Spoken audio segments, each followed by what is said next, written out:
I, 23F, don't know how to force myself to break up with my boyfriend. 25M. So my boyfriend and I have been together for almost 4 years, a stretch of time that has felt both fleeting and endless, marked by moments of pure joy and deep sorrow, of connection and disconnection, of laughter and anger. We have weathered storms together, but I can't shake the feeling that the clouds never fully clear, that some storm always lingers on the horizon, waiting to crash down upon us. I know I am not perfect, and I never claimed to be. If anything, I am painfully aware of my flaws, perhaps too aware, because I have spent so much of our relationship analyzing them, chipping away at them, desperately trying to be better for him, for us, for myself. But sometimes, I wonder if I am the only one trying. Looking back on the first 2 years of our relationship, I can admit now that I was suffocating.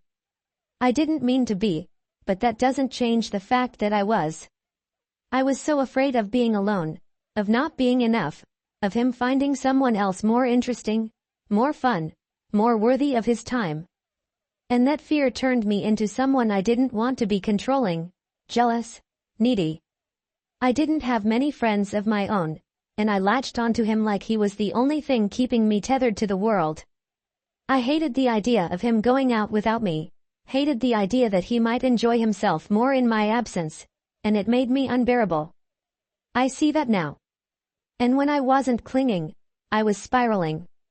My depression made me heavy, made every outing feel like a chore, made every gathering feel like an obligation rather than something to enjoy. I could see how it frustrated him, how my presence sometimes became a shadow over his fun. But I couldn't help it, and that only made me feel worse. I knew it had to change. I knew I had to change. So I did. It wasn't easy, and it wasn't quick, but I took the steps. I found a therapist. I opened up. I learned to sit with my feelings without letting them consume me. I learned that my worth wasn't tied to whether or not he wanted to spend every waking second with me. I learned to be okay on my own.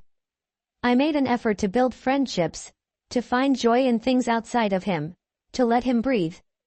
And I felt lighter, freer. I felt like I was finally becoming the person I always wanted to be, someone I could be proud of. But while I was working so hard to fix myself, to mend the parts of me that had been cracked and broken, I started to notice that he wasn't doing the same.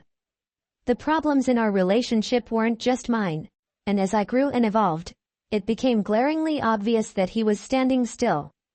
There were things he needed to change, things we both knew were hurting us, but he wasn't making the effort. And I don't think he even realized it. He drinks. Not just socially, not just for fun, but in a way that turns him into someone else. A few beers become an entire night lost. A promise to be home in 30 minutes turns into hours of unanswered messages, of me staring at my phone, feeling that creeping, familiar anxiety coil around my chest. And it happens again and again and again. The same pattern, the same excuses, the same empty apologies. He tells me he'll do better, that he knows it's a problem, that he doesn't want to be this way. And for a moment, I believe him. I want to believe him. But then the cycle repeats. It's not just the drinking, though. It's how he reacts when I call him out on it, when I express my frustration, my disappointment. He doesn't apologize with sincerity. He gets defensive, angry, cruel. He finds ways to make it my fault, to shift the blame onto me. He accuses me of ruining the mood, of being too serious, of not knowing how to have fun. He calls me boring.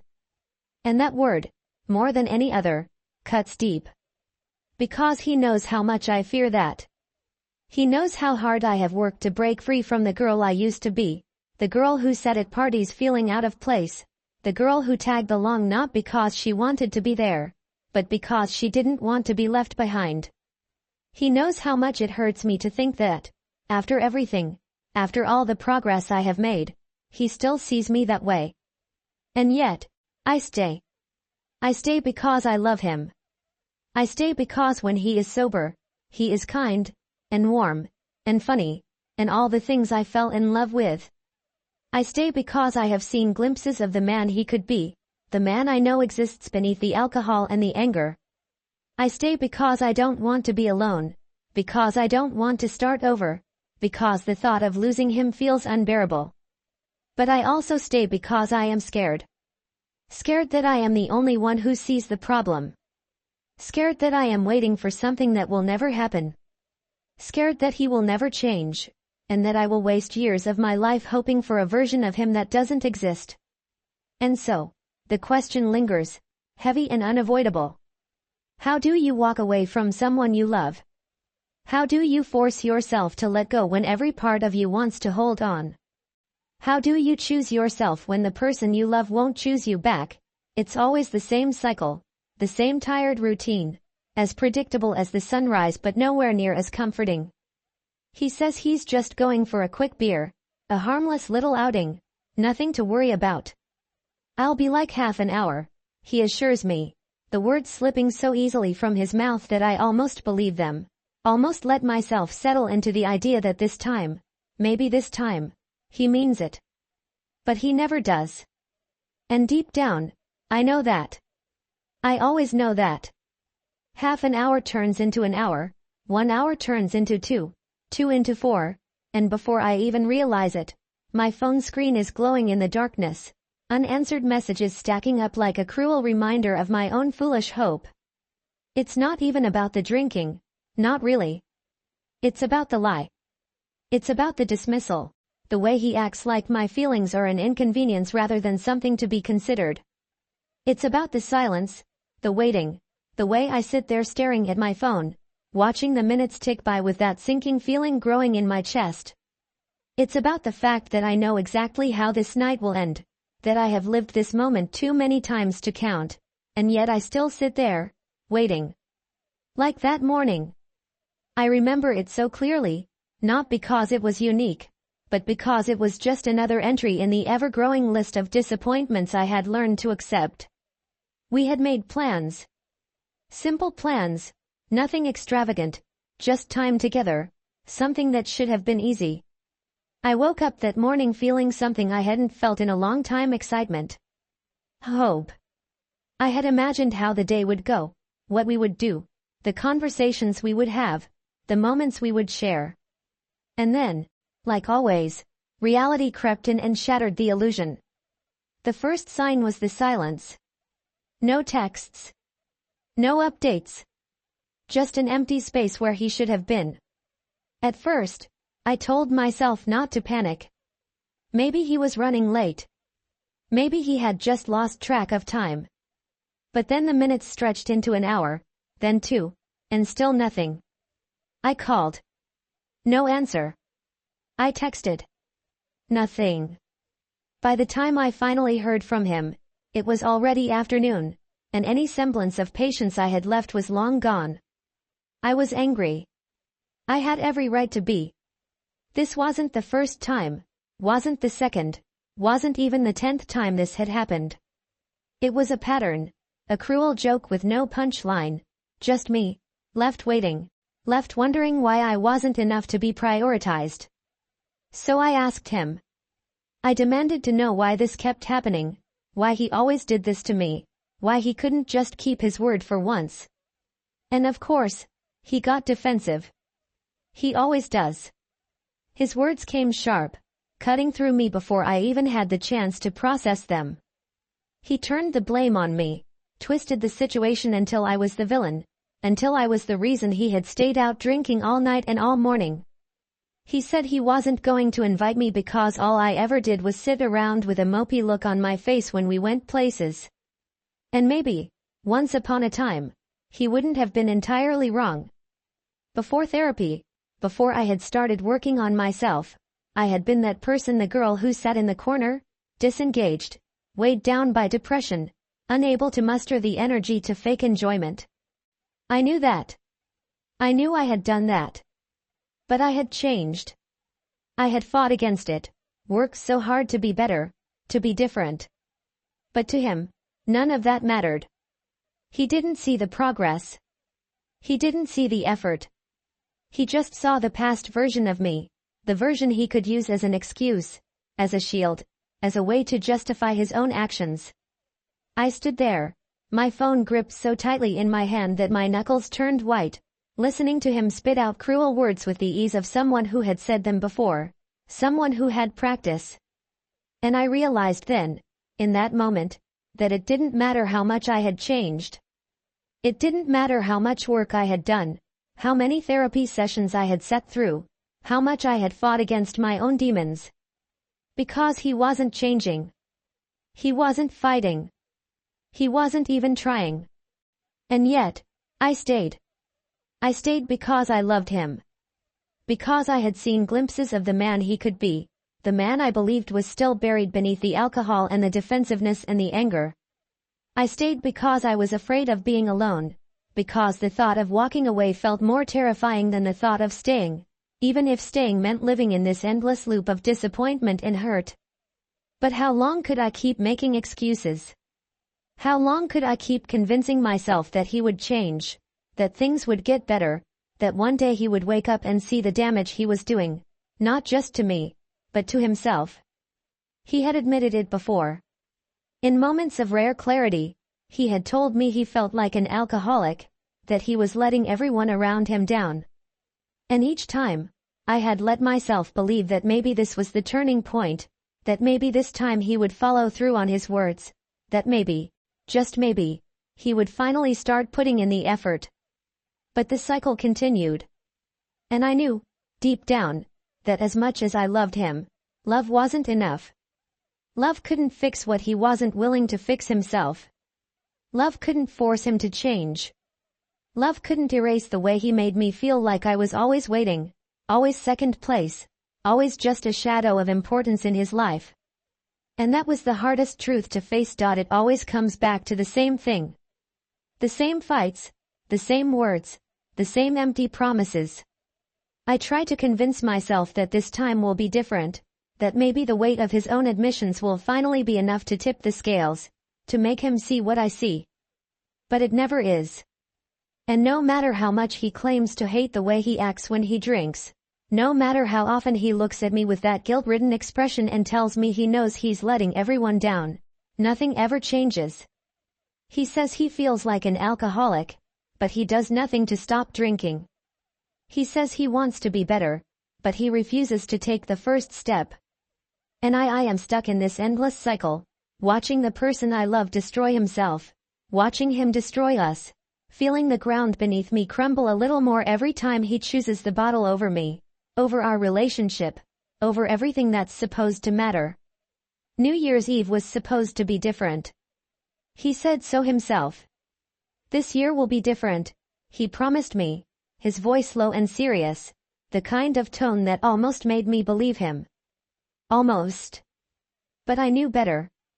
I had heard those words before, strung together in different variations, all leading to the same inevitable outcome. And sure enough, it wasn't different. Not really. The night still ended in an argument, in tears, in me trying to explain why I was hurt while he acted as if I was the unreasonable one. It didn't matter what I said. It never did. No matter how calmly I tried to express my frustration, no matter how much I begged him to just listen, to just understand, he always found a way to turn it back on me. It was never about the drinking. It was never about him breaking his promises. It was always about my reaction, about my tone, about the fact that I was the one bringing up the issue in the first place. It was a deflection, a game I had learned to recognize but still didn't know how to win. Because there was no winning. There was just endurance. There was just me, standing there, holding on to the fraying edges of a relationship that felt like it was slipping through my fingers, no matter how tightly I tried to hold on. And then, an hour ago, another fight. A fight that felt so painfully familiar, so exhausting in its repetition, that for a moment I wondered if we were just doomed to live the same night over and over again. He had gone out for drinks again, of course he had.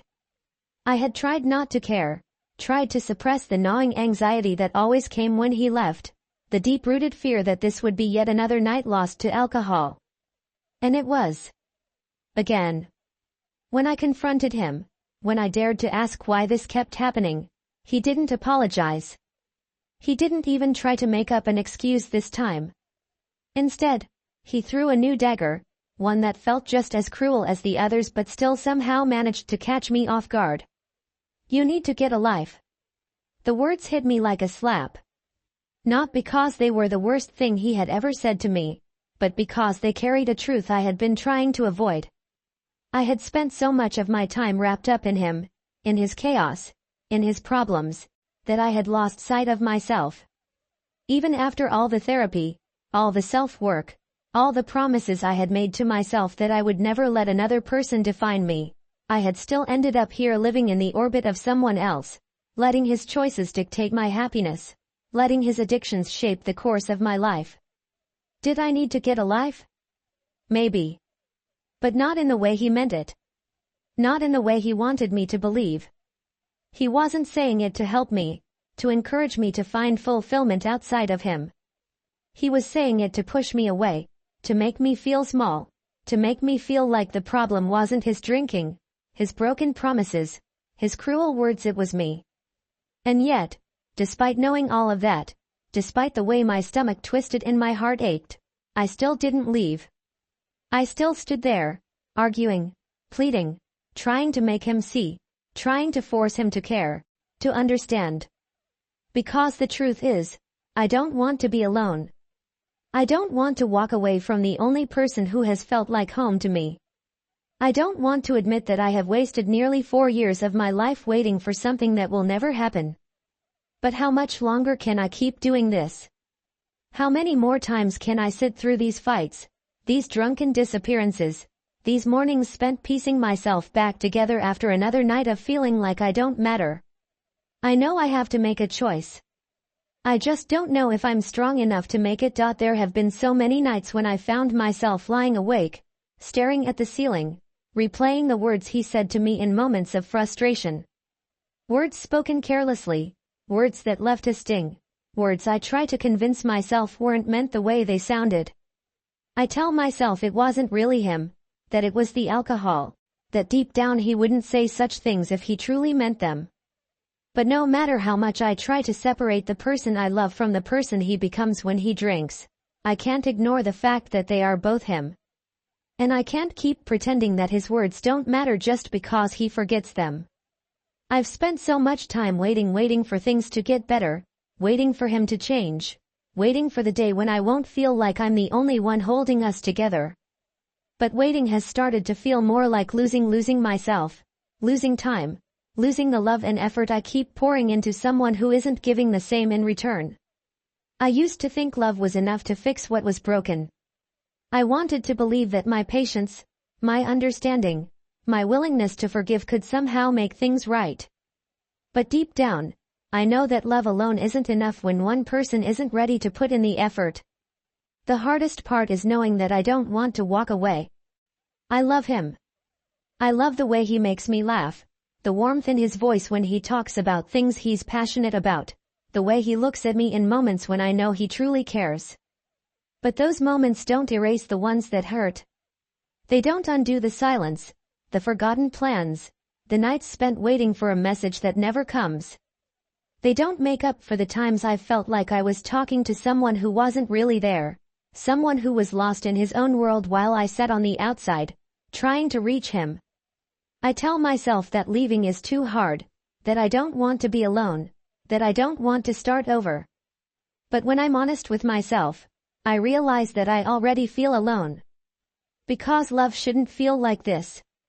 Love shouldn't feel like waiting, like second-guessing, like constantly wondering if I matter as much as I should. Love should feel like being chosen, not like being an option. So how do you find the strength to walk away? Maybe it starts with remembering all the times I felt invisible.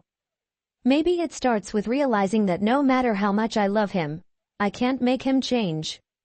Maybe it starts with understanding that I deserve to be with someone who values me, who listens, who wants to grow not just for me, but for himself. Maybe the hardest part isn't leaving. Maybe the hardest part is accepting that the version of us I've been fighting for isn't the version that will last. And maybe, just maybe, the moment I finally let go will be the moment I give myself the chance to find something better.